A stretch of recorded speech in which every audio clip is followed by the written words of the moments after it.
sa ila. Successful sila tanan. And sa mga senior citizen, ayaw mo kabalaka kay gihimo naman tanan ni Ma'am Igling para sa inyo, gihimo na tanan para maiyang makaya, para mahatagan mo maayo nga usa ka organisasyon. So I hope inyo ning himuong sumbanan. Kung sakto akong gigamit nga word, inyo ning himuon nga sumbanan, inyong sundon ang iyang maayo nga gibuhat nga nakit-an ninyo nga maayo ipadayon ninyo. Kay tanan niya gihimo kaayuhan para sa organisasyon gikan sa kabatan-unan nga iyang gitudlo sa gitud pagipangtudloan sa una hangtod sa inyo karon ato ning sundon. Atong sundon ang iyang maayong gipanghimo. Kay inyo manggiingon ganina nga inyong madumduman ang mga kaayuhan nga gihimo ni Ma'am Igling atong sundon para mapalambo ang inyong organisasyon.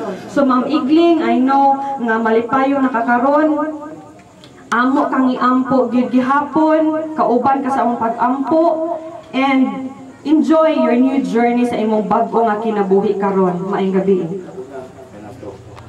Kay matod pa sa sunutigan, adunay mauna o adunay maulahi. Nauna man siya, ato handumon ang mga butang nga iya gipiling kanato aron kita mga buhi magpadayon. Yan itong Lunes, Abril 30, namatay si Ma'am Igling alas 10 sa gabi. Bibo ang disko dito sa baybay. Tagag sila permit taman sa alas 12 sa gabi. Dito kami sa balay nangatulog, ahogin na si Glenn, Siol, mukawa ko, unsa oras mahuman ka na iya disko. Ako gitawagan ng pulis na pag-abot sa alas 10, minusan ang tingog sa ilang sunata o pag alas 12, ipa-implementar na ihunong nato kay gani aduna kita i-curfew hour. Nagisunod dinis sa lalawigan sa Camiguin. So natulog ko.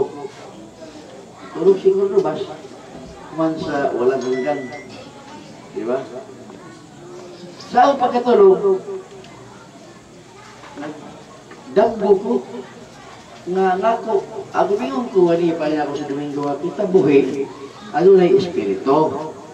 Ang patay, adunay agad. Diba? So, sa ako damgo, di ako nagtindog at bangilakiyot, di ba? Cornel. At tumagos mong bahaw, nilibat ako malibo. Naon niya, naglabay ang furlon, naglabay na siya din niya. Di nga nga, alah, hindi namatay. Niya, saan ba diningon nga, si Nang Igling, patay na. Ano ba? Walang to ah, ito ang kapong ko ah. Pagkalaon na, hindi po ako kay Cordobas. Kaya yung magungapukawon ko kung human ang disko.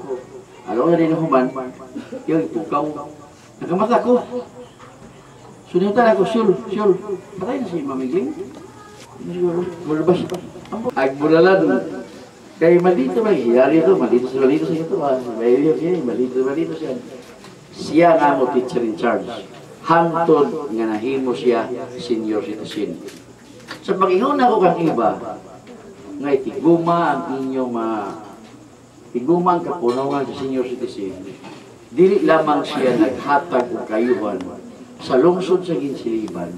Pa, kay human sa iyang pagretiro, nanghandong pa man siya nga mualagad sa mga kaparihas niya nga mga panidaron. Mingon ko nga magliti man ko maglinog, muabot gayud kitang tanan niya na sa pagka-senior citizen. Dako ng katagan niyo importansya. So, mao kini mga igsoon ko, ato gihandong ang mga kaayuhan nga gihimo ni Ma'am Igling. The last time I could recall kung sa tubuan na, dito sa opisina, dunay mga gihangi o gipangayo, wala ako sukad magbalibad.